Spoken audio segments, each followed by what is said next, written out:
So మనందరికీ తెలుసు women forum general గా ఏ కన్వెన్షన్ లో అయినా ఒక్క రోజు జరుగుతుంది. కానీ ఆటా కన్వెన్షన్ బాల్టిమోర్ లో జరుగుతున్న ఆటా కన్వెన్షన్ లో 2 days ప్లాన్ చేశారండి మహిళల కోసం. సో మరిన్ని విషయాలు షేర్ చేయడానికి నాతో పాటు ప్రశాంతి గారు ఉన్నారు, కోచర్ ఉమెన్ ఫోరం కోచర్. తనతో మాట్లాడదాం. ప్రశాంతి గారు, సో ఎక్సలెంట్ కాన్సెప్ట్. సో ఇంతకు ముందు లక్ష్మి గారు షేర్ చేశారు ఏఐ ఇప్పుడు అందరికీ యూజ్ అయ్యే టాపిక్. సో దాన్ని కూడా మీరు ఇంట్రడ్యూస్ చేయడం జరిగింది. అండ్ ఇంకా కొత్త అంశాలు ఏముండబోతున్నాయి? తప్పకుండా అండి. మీరు అన్నట్టుగా అమ్మాయిలుగా మనము మల్టీ టాస్కింగ్ చేస్తాము.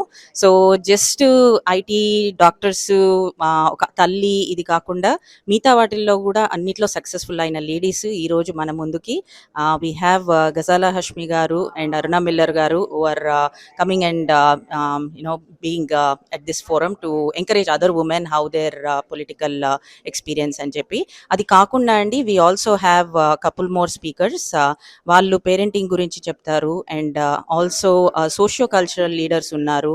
And we also have speaker who's a doctor but she turn in to an author. తన ఎక్స్పీరియన్స్ నుంచి ఒక ఆథర్ అయింది. సో అమ్మాయిలు ఎలా పెరగాలి, వాళ్ళు ఎలా ఉండాలి, తల్లిగా ఎలా పెంచాలి, ఇవన్నీ ఉన్నాయండి. మాతో పాటు ఇక్కడ జయంత్ చెల్ల గారు కూడా వచ్చారు మా దగ్గరికి. So it's a privilege to have men coming for our forum too. So thank you ATA team for giving us this privilege. Thank you Prashanti గారు.